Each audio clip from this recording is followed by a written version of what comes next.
Você do agro que quer aprender a recomendar calcário, fica nesse vídeo que a gente vai te ensinar de forma simples e objetiva como utilizar o método da saturação por bases, que é um dos mais tradicionais usados no Brasil para as recomendações de calcário. Meu nome é Arthur Henrique, sou engenheiro agrônomo e aqui a gente compartilha conteúdo técnico com você do agro. Então, bora aqui direto para uma análise de solo, para a gente falar desse tema indispensável no sucesso da agricultura no Cerrado. Primeiro, por que a gente usa o calcário? Basicamente, nossos solos do Cerrado são geralmente pobres em cálcio, pobres em magnésio, possuem elevada acidez e, além disso, altos teores de alumínio tóxico. A prática da calagem e a aplicação de calcário, ela é capaz de resolver esses problemas. E sem a gente resolver esses problemas, a gente não tem solo produtivo no Cerrado. Então, bora falar da fórmula. Aqui a gente tem uma análise de solo, e dessa análise de solo a gente vai precisar somente de dois carinhas para utilizar esse método de correção de acidez, esse método de calagem. Esses carinhas são a CTC total, que é representada por esse Tzão aqui no canto da análise de solo, T maiúsculo, e a gente também vai precisar da saturação por bases, que é esse Vzão aqui. Então, Tzão e Vzão. Já decorem esses valores aqui, no caso da CTC total de 6,59 centimol carga e da saturação por bases, que é o Vzão, de 40%.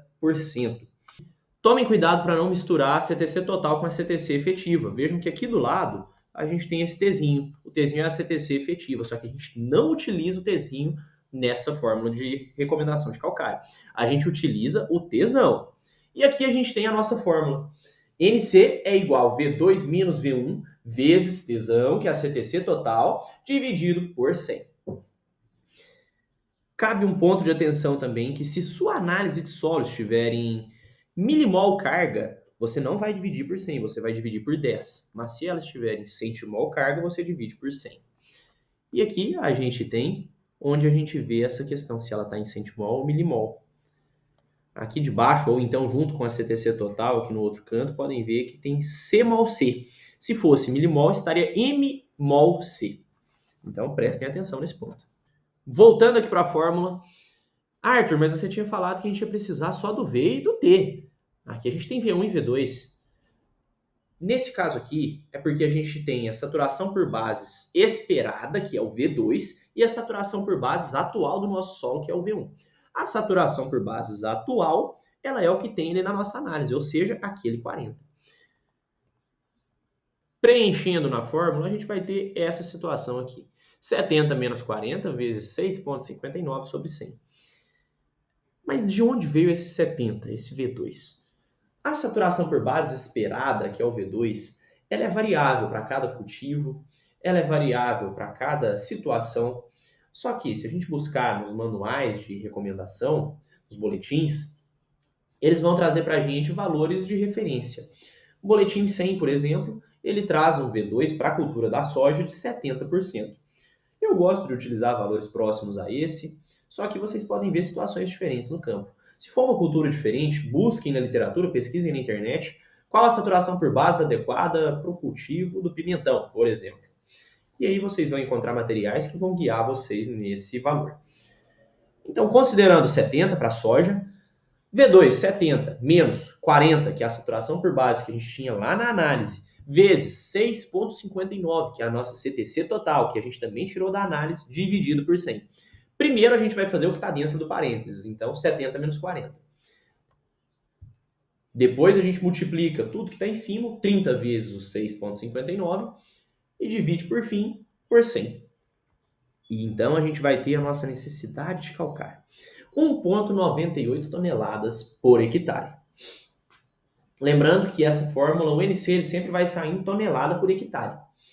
Só que aqui a gente ainda não tem a nossa recomendação final de calcário. A gente precisa fazer alguns ajustes. Nessa tela, vamos deixar esses ajustes, esse ajustar para a realidade. Aqui a gente tem uma colinha aqui para vocês tirarem print, se quiserem, tirarem uma foto. E como que a gente ajusta para a realidade? Por meio dessa outra fórmula. Que a gente tem o QC, que também vai sair em toneladas por hectare, que vai ser nossa dose oficial. Ele vai ser igual NC, necessidade de calcário, 1,98, vezes a profundidade de incorporação que a gente vai fazer na área, dividido por 20, vezes 100 dividido pelo PRNT. E onde que a gente encontra esses dados? A profundidade de incorporação vai ser variável conforme o implemento que o produtor vai usar para incorporar esse calcário. Se você não souber, se o produtor não souber qual que é a profundidade, faz um teste, pega a grade, passa uma área ali, pega uma reguinha e vê quanto que essa grade está revolvendo no solo. Em centímetros. Isso vai ser sua profundidade de incorporação. E o PRNT do corretivo, a empresa que nos vendeu o calcário, ou então o rótulo do calcário, se você tiver comprado em sacos, vai ter informando. Vamos considerar aqui, para a gente fazer um exemplo, um calcário com PRNT de 80%, incorporado a 35 centímetros de profundidade. Então, fazendo as contas, a gente vai ter uma quantidade de calcário igual a 1,98, nossa necessidade, vezes 35 dividido por 20, 35 aqui da nossa profundidade de incorporação, vezes 100 dividido pelo PRNT, que é de 80%, como a gente havia falado aqui. Esse QC vai dar um total, então, de 4,3 toneladas de calcário por hectare. Por que eu falei que a gente precisa ajustar para a realidade? Porque cada situação a gente vai fazer uma incorporação em profundidade diferente, a gente pode ter um corretivo com PRNT diferente. Esse PRNT poderia ser 100, por exemplo, poderia ser 110, poderia ser 50. Então a gente precisa ir ajustando. Obrigado por acompanhar nosso trabalho. Se inscreva no nosso canal, que a gente vai postar bastante conteúdo relacionado ao agro aqui. E aguardamos vocês no próximo vídeo.